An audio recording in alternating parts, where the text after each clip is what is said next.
Subhanallah hamdan lillah wa la ilaha illallah. Allah Allah Allah Allah Allah Allah Allah Allah Allah Allah Allah Allah.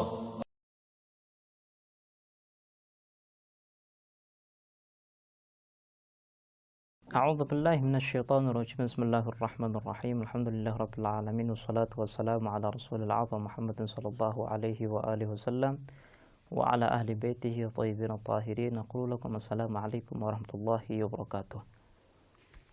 Para pemirsa yang dirahmati oleh Allah Subhanahu wa taala, marilah senantiasa kita bersyukur dan kita senantiasa mohon meminta kepadanya untuk dibimbing supaya kita selalu menampakkan kaki kita di atas jalan yang benar.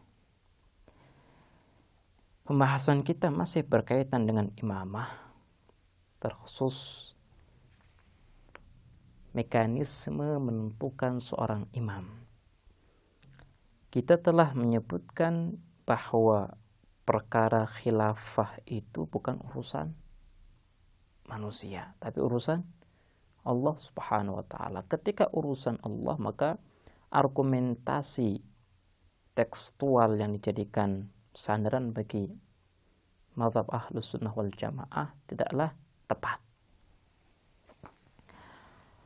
Pada kesempatan yang baik ini kita ingin menyebutkan argumentasi mazhab Imamiyah, di mana mereka mengatakan bahwa imamah khilafah itu adalah urusan Allah Subhanahu wa taala. Ketika urusan Allah, maka Allah lah yang berhak menentukan siapa yang menjadi imam. Karena mazhab Imamiyah meyakini bahwa imamah adalah urusan Allah, makanya pembahasan ini masuk ke dalam bahasan teologi, bahasan akidah.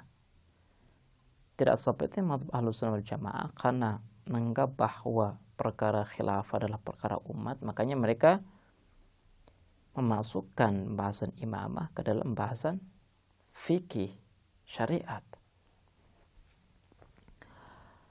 Dalam kaitannya dengan argumentasi yang dimiliki oleh mazhab al-imamiyah, mereka sebelum menjelaskan tentang mekanisme penentuan seorang imam, mereka menjelaskan tentang kebutuhan kita kepada seorang imam atau urgensitas keberadaan seorang imam setelah Nabi.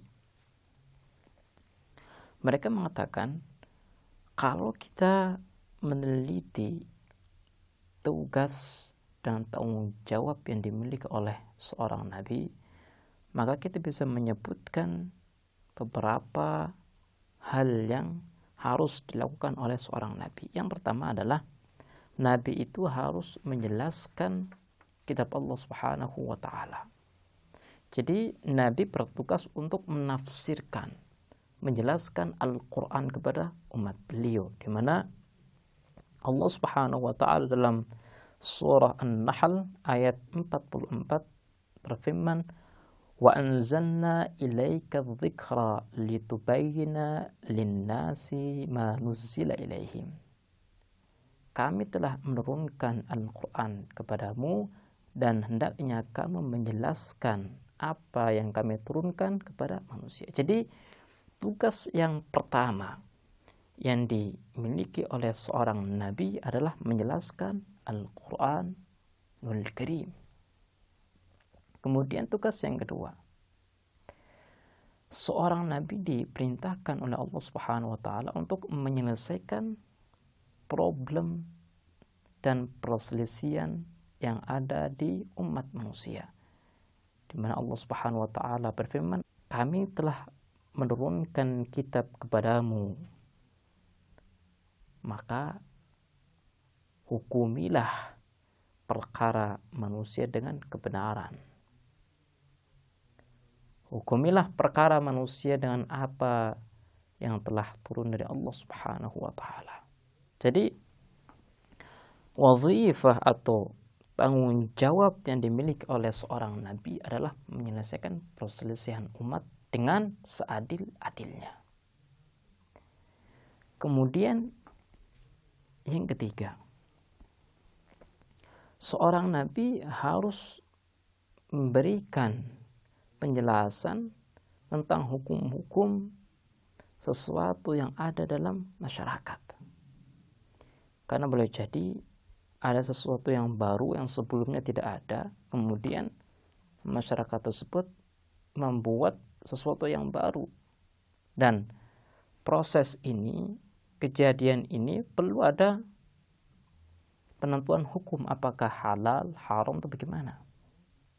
Seorang nabi berkewajiban untuk menjelaskan hukum sesuatu kepada masyarakatnya, supaya masyarakat tidak jauh dari kebenaran dan tidak sesat. Kemudian yang keempat, wazifah atau tanggung jawab seorang nabi adalah menjawab isu-isu miring yang dilontarkan oleh orang-orang Kristen, orang-orang Yahudi, atau orang-orang yang ingin melemahkan Islam. Kita bisa melihat dalam zaman sekarang bahwa orang-orang barat berusaha untuk melemahkan Islam dengan menyebutkan berbagai isu miring. Kita bisa melihat bahwa ada satu isu yang mengatakan, apakah Allah itu adil? Kalau Allah itu adil, kenapa kita mendapatkan berbagai bencana dalam kehidupan kita? Padahal kita sudah berusaha untuk menjadi orang yang taat. Kalau misalnya Allah itu menyayangi makhluknya, kenapa Allah Subhanahu wa taala menurunkan bala kepada kita? Jadi berbagai isu terkait dengan keadilan Allah, rahmat Allah, dan keberadaan Allah itu sendiri yang telah dilontarkan oleh para kaum orientalis. Dan ini perlu dijawab. Dan salah satu tugas yang dimiliki oleh seorang nabi adalah menjawab pertanyaan-pertanyaan yang dilontarkan oleh orang-orang yang ingin menghancurkan Islam, atau kalau seandainya tidak ingin menghancurkan Islam, orang-orang yang ingin mencari kebenaran. Kemudian yang kelima, seorang nabi harus menjaga agama. Artinya agama itu adalah buatan Allah Subhanahu wa taala. Allah yang menurunkan agama. Makanya dalam Al-Qur'an Allah Subhanahu wa taala mengatakan, "Al-yawma akmaltu lakum dinakum."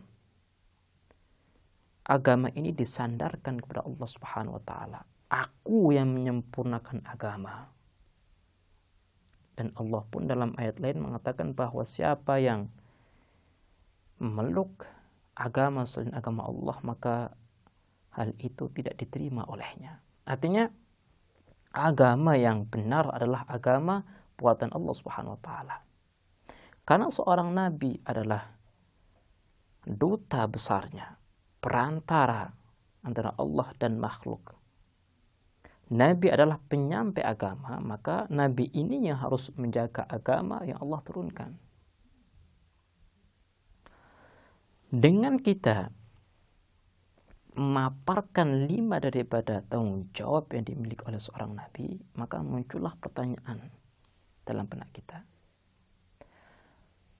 Bukankah nabi itu hanya hidup sebentar saja di dunia ini, 63 tahun. Sementara kita melihat bahwa Islam itu adalah agama yang diturunkan untuk seluruh umat. Karena Nabi adalah Nabi terakhir dan Islam adalah penyempurna agama Allah Subhanahu wa taala. Artinya apapun yang dibutuhkan oleh manusia sudah dijelaskan oleh Allah Subhanahu wa taala dalam agama Islam. Yang jadi pertanyaan adalah, apakah di zaman Nabi itu Islam sudah dijelaskan secara detail atau belum? Ini adalah pertanyaan yang muncul dalam benak kita dan kita akan membahasnya lebih detail di kesempatan yang lain. Kita akhiri, wassalamualaikum warahmatullahi wabarakatuh.